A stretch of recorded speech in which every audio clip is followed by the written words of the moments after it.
The roses were perfect. That's what kills me now.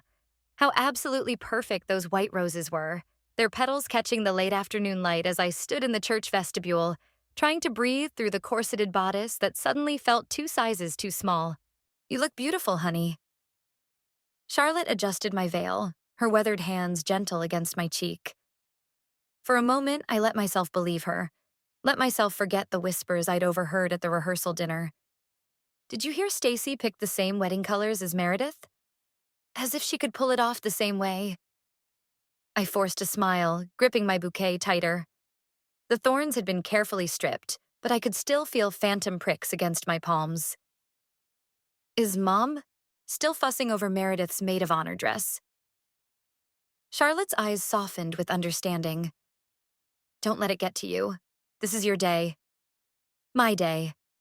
Right. I'd been repeating those words like a mantra since Xavier proposed, trying to convince myself that for once, just once, I could be the center of my mother's attention. That she'd look at me the way she looked at my sister, like I was something precious, something worth protecting. The wedding march started, and my stomach lurched. Through the heavy wooden doors, I could see the guests rising, Xavier's steady smile at the altar, and my mother's critical gaze already fixed on me, measuring, comparing. I took my first step down the aisle, and the whispers started. Not the usual appreciative murmurs you hear at weddings. These were different. Pointed. Did she have to pick such a revealing neckline? Meredith's dress was so much more elegant. My father squeezed my arm, but his grip felt mechanical. Even he seemed distracted, his eyes drifting to where Meredith stood among the bridesmaids, radiant in pale blue, her doctor's poise evident even here. Perfect Meredith, who'd never made a wrong choice in her life. Who'd never disappointed anyone. Xavier's face anchored me as I walked. His eyes held nothing but love, steady and sure as a lighthouse beam. He didn't compare me to anyone. He chose me, exactly as I was. The ceremony passed in a blur of traditional words and trembling vows. I barely registered the ring sliding onto my finger, too focused on not crying, on keeping my smile bright and camera ready. Mom would hate it if I ruined my makeup.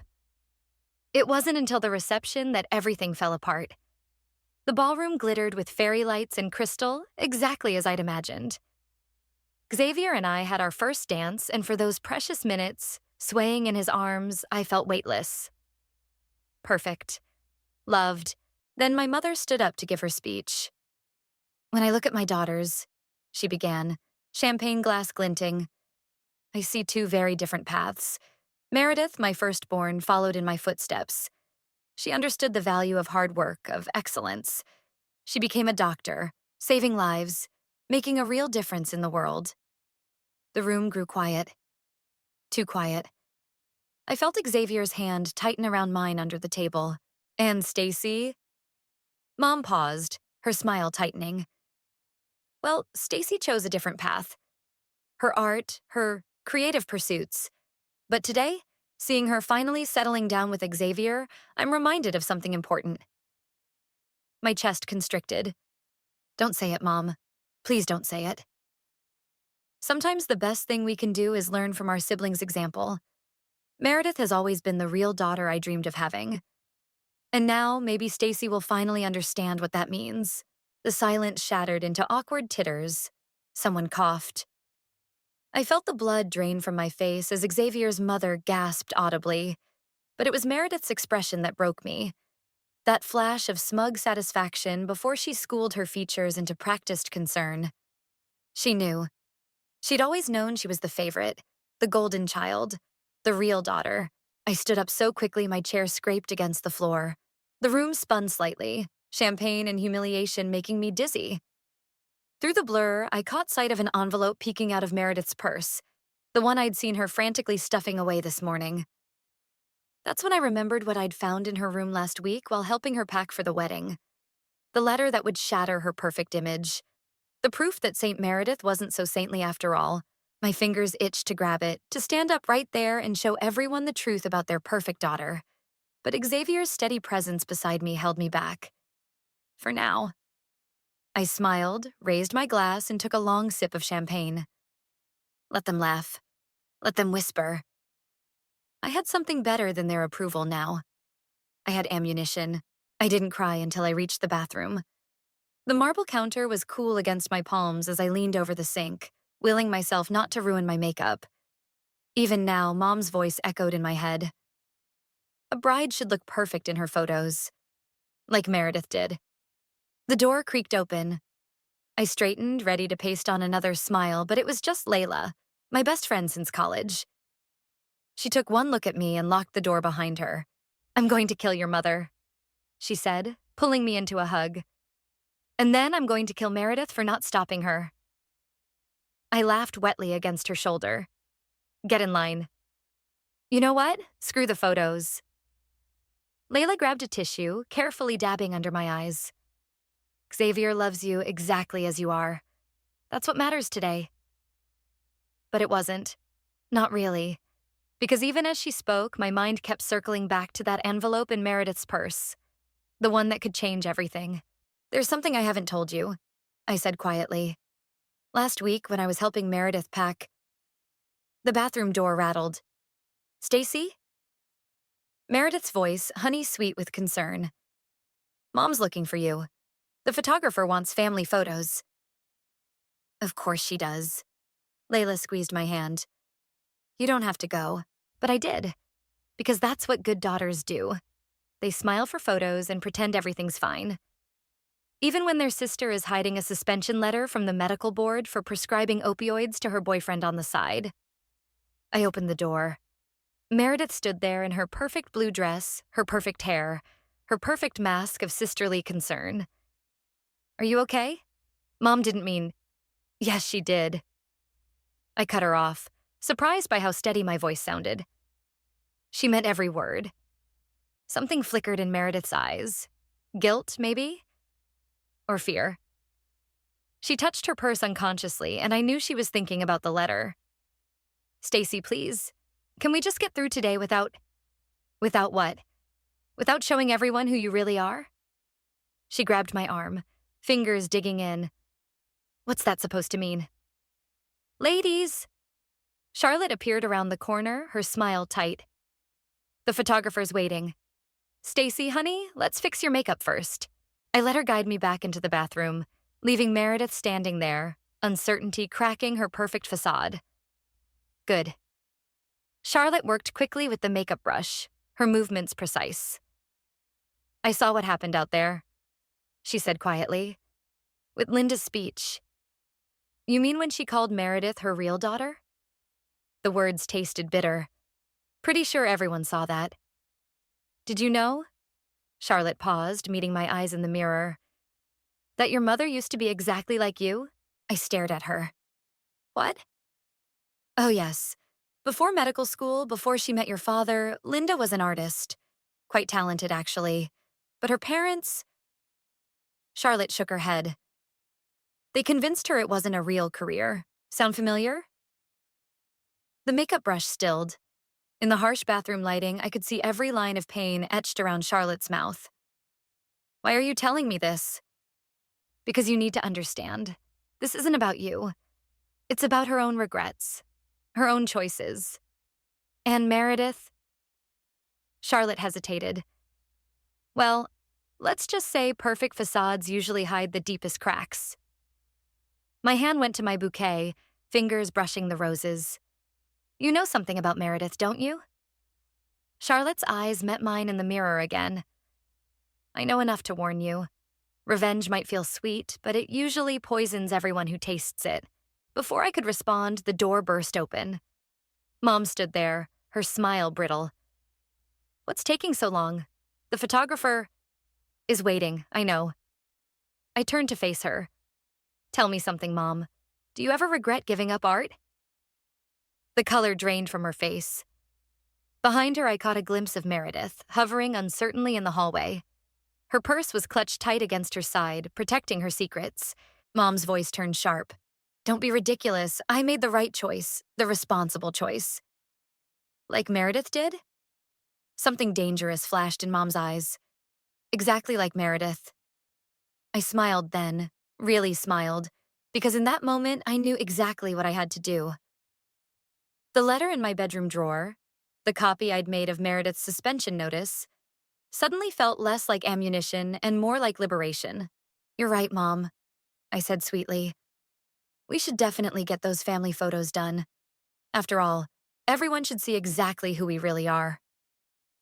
I walked past her, past Meredith's suddenly pale face, toward the ballroom where my new husband waited.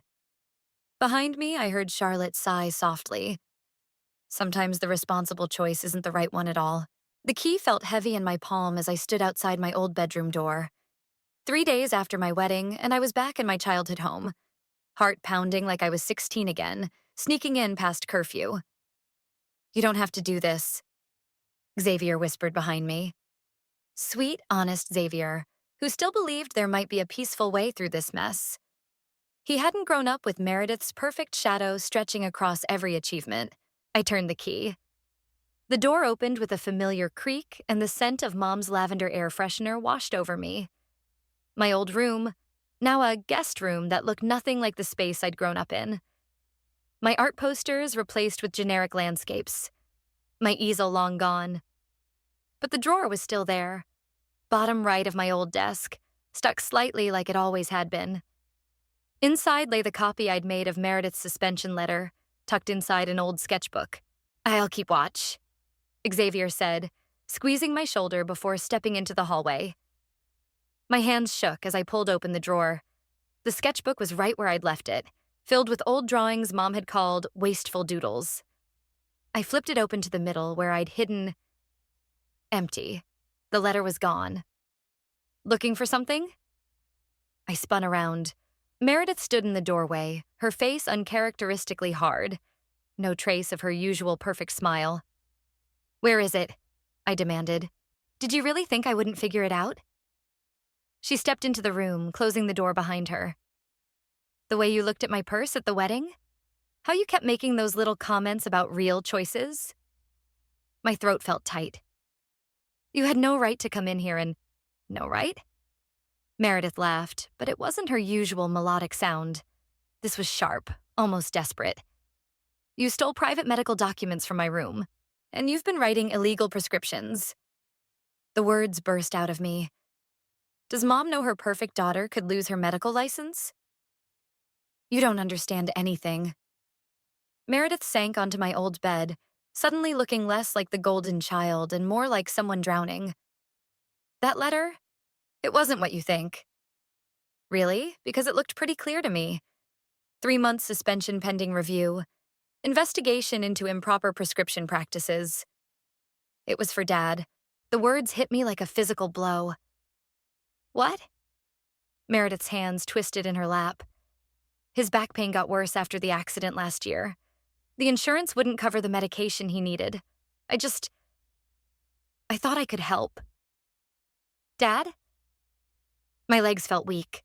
I leaned against the desk. "But the boyfriend they mentioned in the letter? A cover story. Dad didn't want anyone to know. Especially Mom." She looked up at me, and for the first time in years, I saw my actual sister instead of my mother's perfect creation. "You know how she gets about appearances." The door opened, and Xavier stepped in, his face grave. "Your mom just pulled up." Panic flashed across Meredith's face. "She can't know. Stacy, please, it would kill her." I should have felt triumphant. This was my chance. My perfect moment to finally show everyone the truth about Meredith. To prove that their perfect daughter was just as flawed as me.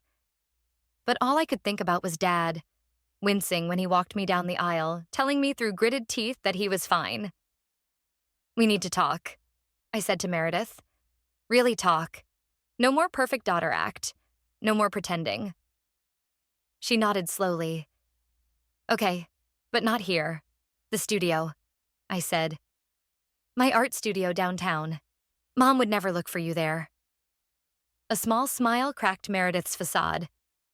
"No, she wouldn't." Xavier's hand found mine as footsteps sounded on the stairs.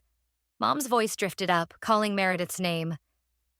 "Tomorrow," I whispered. "Noon."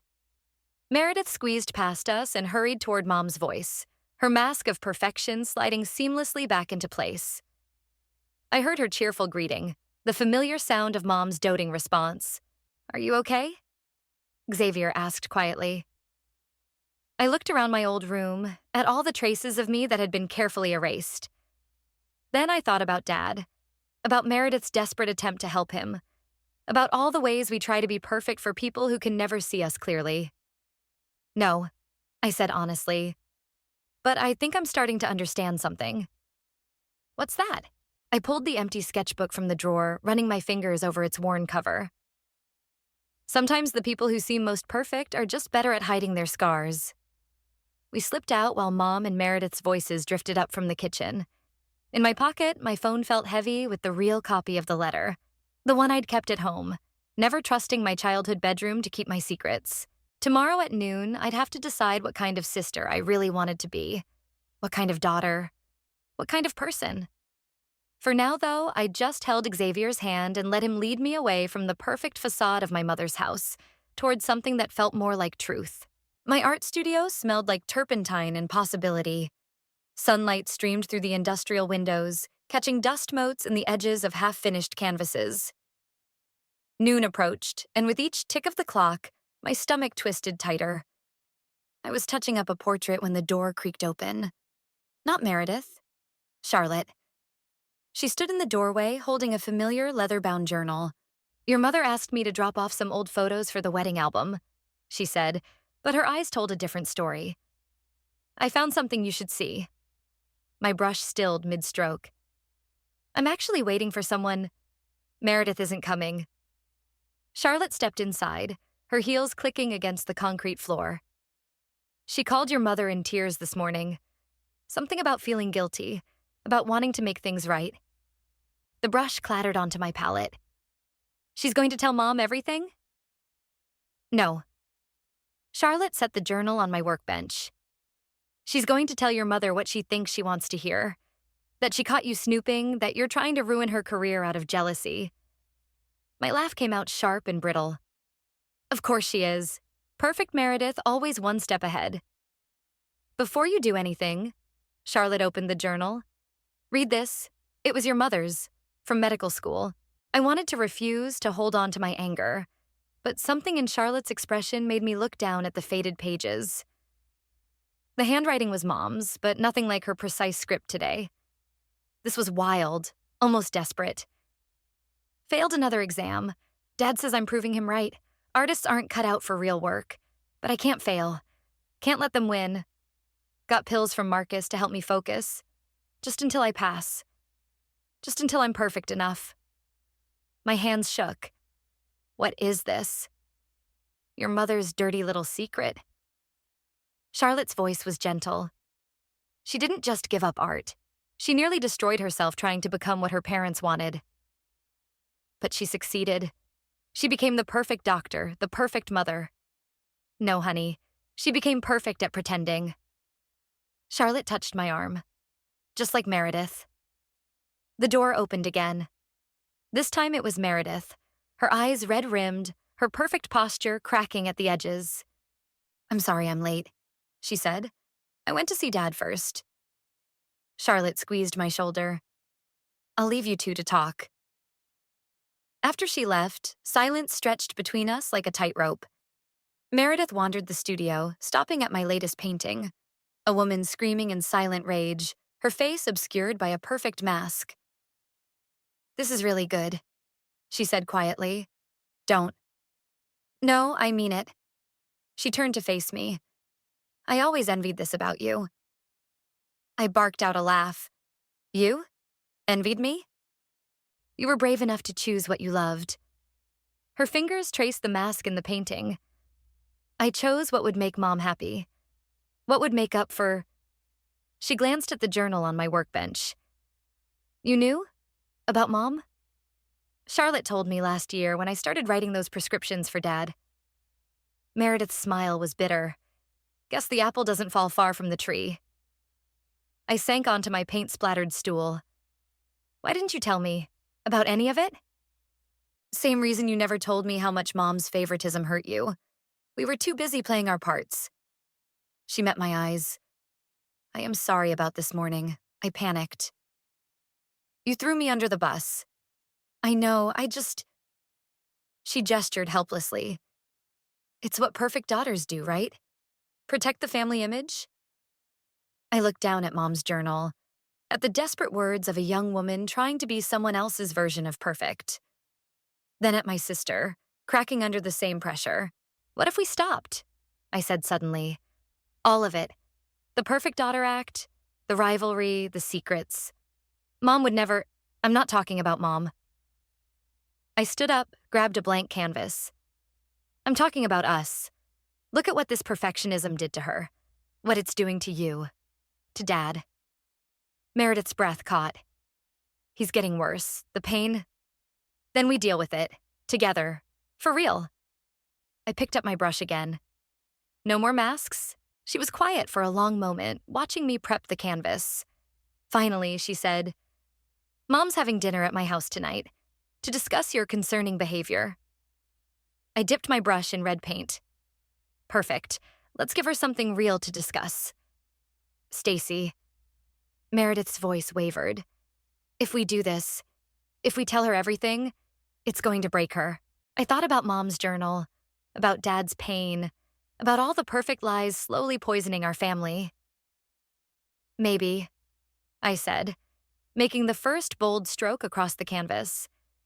Some things need to break before they can heal. Meredith picked up another brush, held it like she used to when we were kids, sharing my art supplies. Show me what to do. Outside, church bells struck noon, marking the moment when two sisters chose truth over perfection. The real question was, could our family survive it? Meredith's dining room looked like a magazine spread. Crystal glasses catching the chandelier light, fresh flowers perfectly arranged. Mom would approve, until we ruined everything. Stop fidgeting, Meredith whispered, adjusting the table settings for the third time. Her hands shook slightly, betraying her own nerves. Sorry, just imagining Mom's face when... The doorbell rang. We both jumped. But it wasn't Mom. It was Dad, leaning heavily on his cane, face tight with pain he thought he was hiding. My girls, he said, attempting his usual warm smile. Both of you here for dinner? That's a nice surprise. Meredith and I exchanged glances. He didn't know we knew about the prescriptions. About any of it. Daddy, Meredith started, but the doorbell rang again. This time it was Mom, breezing in with a bottle of wine and concern etched across her perfect features. Meredith, darling. Oh. Her smile faltered when she saw me. Stacy, I didn't realize you'd be joining us. Wouldn't miss it. I took the wine from her, our fingers brushing. She pulled back like my touch burned. Dinner started as a masterclass in avoidance. Mom praised Meredith's cooking. Dad pushed food around his plate, and I watched him struggle to grip his fork properly. Finally, during a lull in the forced conversation, I said, Dad, how's your back? His fork clattered against the plate. Mom frowned. Richard's fine. Aren't you, dear? Actually, Meredith set down her glass with shaking hands. He's not. The silence that followed felt like glass about to shatter. Meredith, Dad warned, but she continued. He's been in constant pain since the accident. Pain that his insurance won't cover treatment for. Her voice grew stronger. Pain that I've been helping him manage. Mom's face went blank, her tell for rising anger. What exactly are you saying? I pulled out the suspension letter, placed it on the table between us. She's saying she wrote prescriptions for Dad and got caught. No. Mom shook her head. No, Meredith would never. I did. Meredith's voice cracked. I did it because he needed help, and nobody was listening, and I couldn't stand watching him suffer anymore. Richard? Mom turned to Dad, desperate for denial.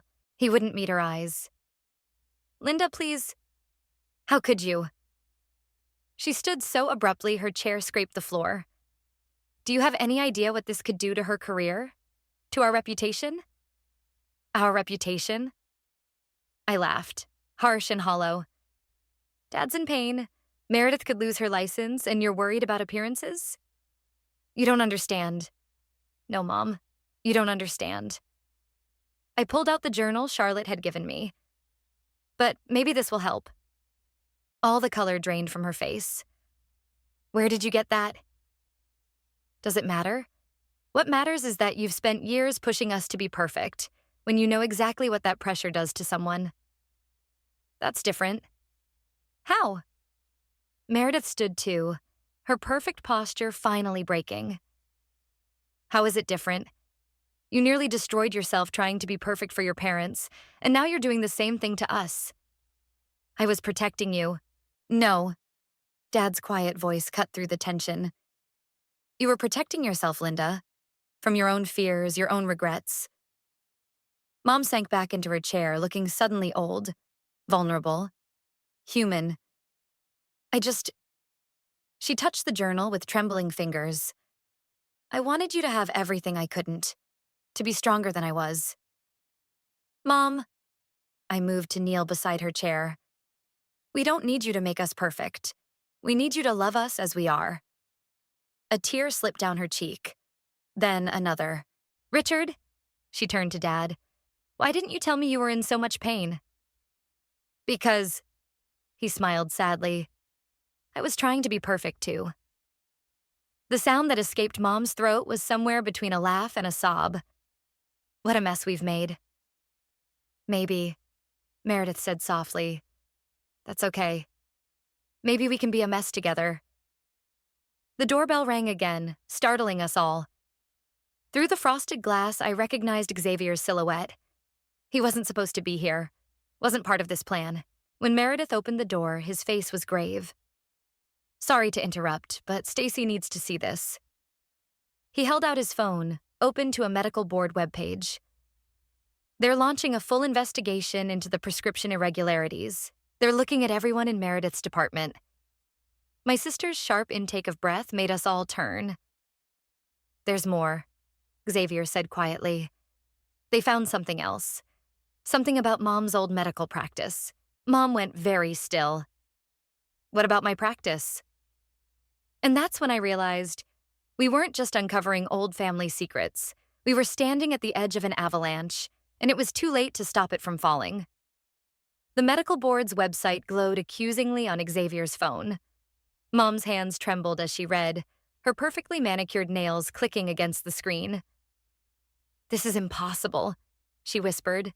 Those records were sealed. What records? Meredith asked.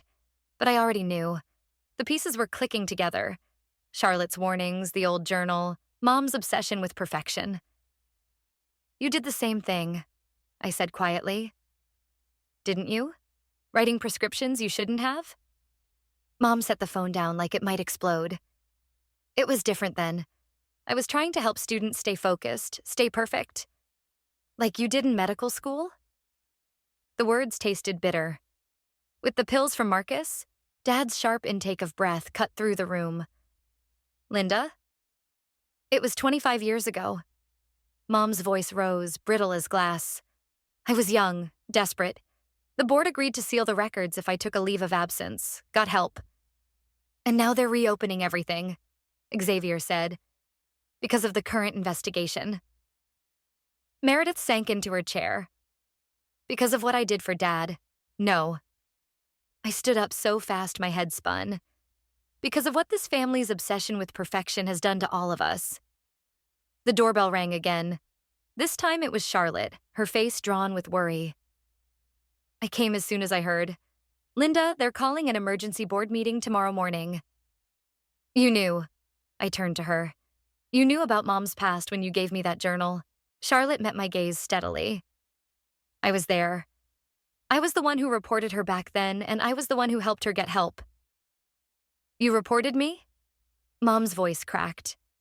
I thought Marcus was supplying half the medical students with amphetamines, Charlotte said quietly. I reported him too. But I made sure your records were sealed, Linda. I protected you. Some protection. Meredith laughed hollowly. They're still going to find everything. Not if we get ahead of it, Charlotte said. Not if we control the narrative. Mom's perfect posture crumpled. What are you suggesting? Tell the truth. All of it. Show them you've learned. That you understand the pressure you were under then, the same pressure your daughter was under when she tried to help her father. It would ruin us, Mom whispered. No, I moved to stand between them. It would free us. Xavier touched my arm. Stacy, think about what you're asking. This could affect everyone's careers, your family's reputation. Good. The word came out sharp, surprising even me. Maybe then we can stop pretending. Stop forcing ourselves into these perfect little boxes that are slowly killing us. Stacy's right. Dad's voice was stronger than I'd heard in months. I'm tired of pretending I'm not in pain. Tired of watching my daughters tear themselves apart trying to meet impossible standards. Mom looked at him like she was seeing him for the first time. Richard? Remember when Stacy won her first art competition? He continued. She was so proud, Linda. Until you asked why she couldn't focus that dedication on something worthwhile instead. I was trying to protect her. From what? I demanded. From being happy? From being herself? From ending up like me, Mom shouted, then pressed her hands to her mouth like she could take the words back. The silence that followed felt like a living thing, heavy with decades of unspoken truth. Charlotte cleared her throat. The board meets at 9 tomorrow morning. Whatever you decide to do, it needs to be unanimous. They'll look for any crack in your story. Our story, Meredith corrected quietly. The true one. Mom looked around the room. At Dad's pain-lined face, at Meredith's trembling hands, at my defiant stance. Finally, at Charlotte, her oldest friend who'd both exposed and protected her darkest secret. If we do this, she said slowly, there's no going back. No more perfect family, perfect careers, perfect anything. Maybe. I took her hand, felt it shake in mine. That's exactly what we need. The doorbell rang one final time. Through the glass, I saw a man in a suit. Someone from the medical board, no doubt starting their investigation early. Mom squared her shoulders, that familiar mask of perfection starting to slide into place. But I squeezed her hand hard, keeping her with us in this moment of raw truth. Together, I said. We do this together. She looked at me then, really looked at me. Maybe for the first time since I'd chosen art over medicine. When did you get so strong? I've always been strong, Mom. You just couldn't see it through all the expectations. The doorbell rang again, more insistent this time. Well, Mom took a deep breath, her hand steadying in mine. Shall we show them what a real family looks like? We moved toward the door as one. Imperfect, scarred, but finally real. The medical board's conference room felt like a courtroom, all polished wood and judgmental silence. Early morning light filtered through tall windows, casting long shadows across the faces of the 7 board members seated before us. Mom sat between Meredith and me, her spine straight but her hands twisted in her lap. Gone was her usual perfect armor. No designer suit, no carefully crafted image. Just a woman in a simple blue dress, finally ready to tell the truth. Dr. Emerson, the board chairman began, we've uncovered some disturbing patterns in your daughter's prescription history. Yes. Mom's voice wavered slightly. And if you'll allow me, I'd like to provide some context. I watched her pull out the old journal, its leather cover worn smooth by time and secrets. My throat tightened as she opened it, revealing those desperate words from decades ago. 25 years ago, I sat before a different board, she began. They showed mercy then, sealed my records, but I didn't learn the right lesson from that mercy. The chairman leaned forward. Explain. I learned to hide better, to push perfection harder. Mom's voice strengthened. I taught my daughters the same toxic lesson, that nothing matters more than maintaining the perfect image. Meredith reached for my hand under the table. I squeezed back, feeling her pulse race against my palm. My youngest daughter, Stacy. Mom gestured to me. She tried to tell me, through her art, her choices, her refusal to fit the mold I created. But I couldn't hear her. This is all very touching, one board member interrupted. But it doesn't excuse Dr. Williams's illegal prescriptions. No, Meredith spoke up, her voice clear despite her trembling hands. It doesn't excuse them, but it explains them. I watched my father suffer, unable to get the pain medication he needed through proper channels. I made a choice, the wrong choice, but one born from the same desperate need to fix everything that drove my mother years ago. The chairman's eyes narrowed. Are you suggesting this is a generational pattern? I'm suggesting it's a systemic problem, I found myself saying. One that forces doctors to choose between helping patients and following rules that sometimes hurt more than heal. Ms. Williams, another board member sighed, you're not a medical professional. No, I'm an artist, which means I see things differently. I pulled out my sketchbook, opened to the portrait I'd drawn last night. Mom in her medical school days, half her face a perfect mask, the other half cracking to reveal raw humanity beneath. Sometimes it takes an outside perspective to recognize patterns. The room fell silent as the sketch made its way around the table. I watched their faces shift from dismissal to something closer to understanding. What exactly are you asking for? The chairman finally asked. Mom straightened. Not mercy this time. Truth. Accountability. For all of it, my past, my daughter's choices, the broken system that created both situations. And in return? In return, Charlotte stepped forward from where she'd been quietly observing. I propose a committee to review and revise prescription protocols, particularly for chronic pain patients. With both Dr. Emerson serving as consultants, sharing their unique perspectives on how pressure and inadequate options can lead to desperate choices. The board members exchanged glances. The chairman's lips pressed into a thin line. You understand, he said slowly. This would mean public disclosure of your sealed records. Yes. Mom's voice didn't waver. And a suspension for Dr. Williams, pending completion of ethics training and community service. I understand. Meredith nodded. And your reputation? Your practice? Mom reached for my hand, completing the circle between the three of us. My reputation was built on lies. I'm ready to build something new. Something real. The chairman sat back, studying us. We'll need time to deliberate. As we filed out into the hallway, Dad was waiting, leaning on his cane. How did it go? Before anyone could answer, Mom turned to him. I'm so sorry, Richard, for not seeing your pain, for not seeing any of it. He pulled her close, and for the first time in my memory, she let herself be held without worrying how it looked. Stacy? Meredith touched my arm. That portrait you showed them, would you consider doing one of me? The real me?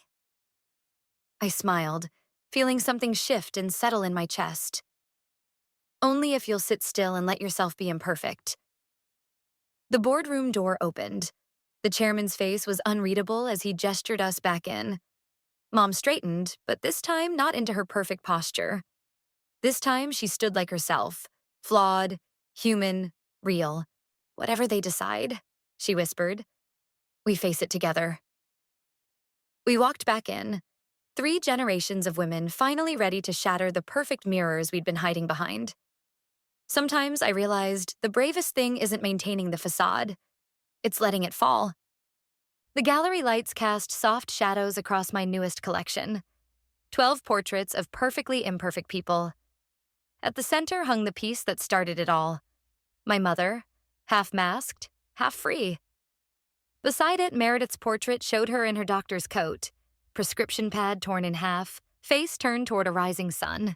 They're going to hate it, Mom said quietly, standing beside me.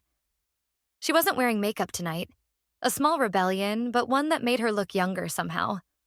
More alive. Maybe. I adjusted a frame slightly. Or maybe they'll see themselves in it. The medical board's decision had been better than we'd hoped, but harder too. Mom and Meredith would both work under supervision for a year, helping develop new protocols for chronic pain management. Dad had started physical therapy with a pain specialist who actually listened. And I had started painting the truth. The gallery doors opened early, letting in Charlotte and an unfamiliar woman with silver hair. Stacy, Charlotte called. There's someone you should meet. The woman stepped forward, her eyes fixed on Mom's portrait. I remember when Linda looked exactly like that. So desperate to be perfect, she almost disappeared completely. Mom's breath caught. Professor Martinez? Hello, Linda. The woman's smile was gentle. Charlotte told me about everything. I had to come see for myself. I don't understand. I looked between them. Who? Diana Martinez. Mom's voice shook slightly. My art professor, before I switched to pre-med. The one who tried to convince me to stay true to myself. The one who saw through your mask, Professor Martinez corrected.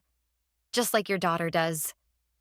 More guests started arriving, the gallery filling with murmurs and clicking heels. I spotted Meredith in her new volunteer clinic uniform, Xavier proudly showing Dad the portrait I'd done of him, strength evident in his vulnerability. Look. Mom touched my arm, pointing to a young medical student standing before her portrait, crying quietly. Before I could respond, the gallery director clinked her glass for attention. Ladies and gentlemen, please welcome the artist, Stacy Williams. The spotlight found me, warm and expectant. Mom squeezed my hand once, then let go. I stepped forward, facing the crowd. This collection is called Perfect Mirrors, but it's not about perfection.